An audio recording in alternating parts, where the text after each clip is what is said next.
أهلا ومرحبا بكم الناس الكل. وصفتي اليوم باش نعملوا جنواز بطريقة سهلة وتنجح معاكم من أول مرة. عندي 4 كعبات عظم، مش نفس الأصفر وحده ولا بيض وحده. لا بيض زدت عليه 3 مغارف كبار سكر وشوية ملح، نخدمهم بالبيض ويكي باش نخدم أصفر البيض.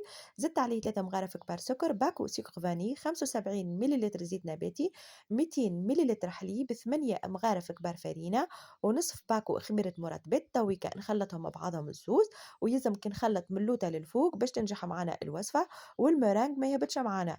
الكونتيتي هذه طيحت لي 3 طبقات. باش ندخل كل كعبة وحدها على 180 درجة قرابة ربيع ساعة، وتحضر معنا والجنواز راهي جات طرية طرية على الآخر.